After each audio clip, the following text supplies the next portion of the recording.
Oi, gente, tudo bem? Eu tô aqui para falar para vocês qual é o principal método que está sendo usado não só no Brasil como no mundo para se construir casa sustentável. Meu nome é Marcelo Mello, eu estou aqui representando a Arqueo, né? Eu sou especialista em arquitetura sustentável e eu vim aqui explicar para vocês qual é que é este método. Mas antes de explicar o método, é importante saber por que a gente tem que usar esse método, né? Por que é importante se construir casas sustentáveis, mas não só casas, como cidades sustentáveis, né? Prédios e qualquer tipo de arquitetura que ela seja sustentável. Hoje em dia, não só hoje em dia, mas desde a década de 70, a gente vem sentindo, né, problemas de aquecimento global, problemas com escassez de recursos naturais. A gente vê a gigantesca seca que se deu ano passado, por exemplo, que impactou não só o consumo de água, né, mas também a produção de energia, porque a nossa matriz energética é basicamente baseada em rios e barragens, né, em hidrelétricas, e como isso é importante estar em todos os aspectos da nossa vida, mas principalmente na nossa arquitetura, na nossa casa, porque a construção civil é se não a maior indústria que consome esses recursos naturais, né, que está aí depreciando o mundo. Então isso tem que estar assim alinhado com tudo que a gente faz e inclusive quando a gente vai construir a nossa própria casa ou projetando uma casa para alguém, no caso de você ser um arquiteto ou um engenheiro civil. Peraí que agora tá passando um avião. Esse avião é chato, meu. A gente vive aqui embaixo de uma rota. Então, voltando, hoje as ferramentas que a gente tem para projetar elas se desenvolveram muito nos últimos anos. A gente, desde da parte da prancheta que se tinha aí na década de 90 até meados, né, 80, daí começou a computação, a gente começou a ter os CADs, hoje em dia as pessoas se falam em BIM, né, tudo é BIM, 4D, 5D, 6D. Só que desde a década aí, da primeira década dos anos 2000, vem se desenvolvendo uma metodologia que são as ferramentas de simulação computacional. O que elas são? Elas são ferramentas, são softwares, né? Existem milhões de tipos de softwares e milhões de tipos de simulação que você possa fazer, mas basicamente ela é uma construção de um modelo 3D, normalmente 3D, em que você vai conseguir medir, né, computacionalmente, né, usando só o computador, medir certos recursos, né? A gente na verdade fala em mede desempenho. O que é, só que o que desempenho pode ser é uma maneira um pouco vasta. Então, a gente pode medir, por exemplo, qual é o gasto de energia anual de uma casa, né, em determinado ano típico, por exemplo, de São Paulo, de Brasília, de Manaus. A gente tem recursos para se ver.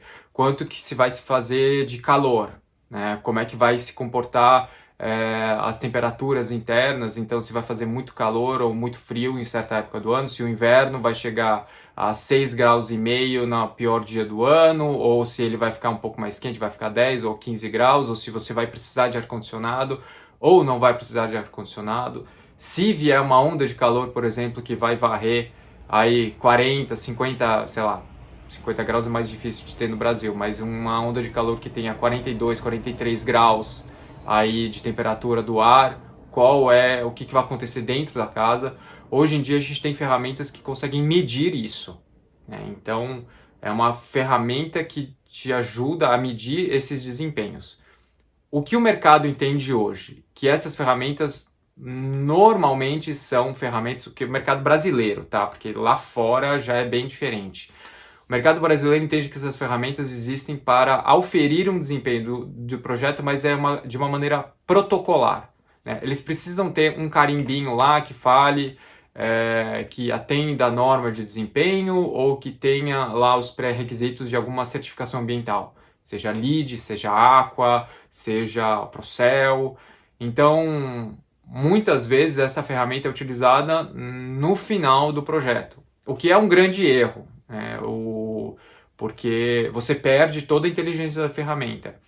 Idealmente, essa ferramenta de simulação computacional, ela tem que ser feita antes. Ela é uma ferramenta projetual. Por quê? Se a gente decide, por exemplo, vou dar um exemplo de uma consultoria que eu fiz não, que eu vi uma reportagem, uma palestra no meu mestrado.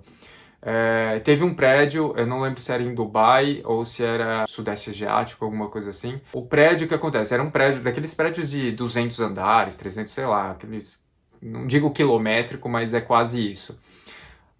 Eles perceberam que uma rotação de 90 graus, né? Então você tem aqui o edifício assim e gira ele 90 graus, poderia significar uma economia de 10% de energia de ar-condicionado. 10%. Imagina o tamanho do prédio, é quase uma usina hidrelétrica só para, né, dar energia para aquele prédio. Imagina que essa usina pudesse ser 10% menor só porque você rotacionou o prédio, só porque você fez uma decisão projetual de você colocar o prédio assim ou o prédio assado. Então, essas ferramentas, o ideal delas é utilizar no começo do projeto. E daí, quais são essas ferramentas? Hoje em dia, as mais difundidas são as simulações de térmica, que a gente basicamente vê energia, né, gasto de ar-condicionado, iluminação, energia mesmo, energia elétrica, e as de iluminação natural, né, que daí tem outros aspectos talvez mais relacionados à saúde, né, não só gasto energético, que a gente consegue economizar quando a gente tem uma boa distribuição de iluminação natural, mas também uma questão de saúde mesmo, porque a gente sabe como a falta de iluminação natural danifica o nosso organismo. Então, esses são os dois tipos mais utilizados. Tem as simulações também de acústica, tem outras, mas o que a gente vê mais utilizado no mercado hoje em dia são essas duas. Tem um enorme mercado voltado para isso, principalmente impulsionado pela norma de desempenho. A gente vai fazer um outro vídeo só sobre a norma de desempenho, então aguarde. A principal metodologia hoje que se tem no Brasil e no mundo é a utilização dessas ferramentas de simulação computacional. O que é ser feito lá fora, né? Lá fora, quando tem esses eventos, essas competições de projetos de arquitetura, a gente vê que essas simulações, na verdade, embasam os bons projetos de sustentabilidade, eles embasam e justificam as decisões de projeto.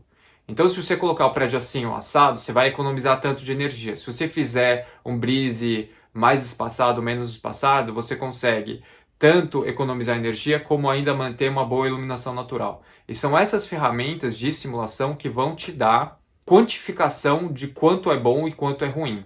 Então, se você fala assim, eu consigo colocar um brise e reduzir em 3 graus a temperatura no pico de verão. Nossa, 3 graus é uma diferença entre estar 30 graus dentro de casa ou 27, que é possível, né, que é bem tranquilo de citar, até com um ventilador ou outro. Ou às vezes nem precisando de nada, nem de ar-condicionado, nem nada. Então, essas ferramentas são boas para embasar decisões de projetos, inclusive para pesquisa de formas arquitetônicas e como você fazer isso no seu projeto. E a metodologia é essa, espero que vocês tenham gostado. Eu vou falar mais para frente como se faz essas simulações computacionais, eu vou discutir um pouco mais, só que não cabe. Bem, é isso que eu tinha para falar hoje sobre a metodologia de simulação computacional. A gente vai fazer vídeos mais para frente, descrevendo um pouco melhor cada tipo de simulação. Se você gostou desse conteúdo, dá um like, né? Curta o nosso vídeo. Se você acha que esse vídeo pode ser usado ou que alguma pessoa que você conheça goste, envie para ela. Curta o nosso canal para mais vídeos como esse.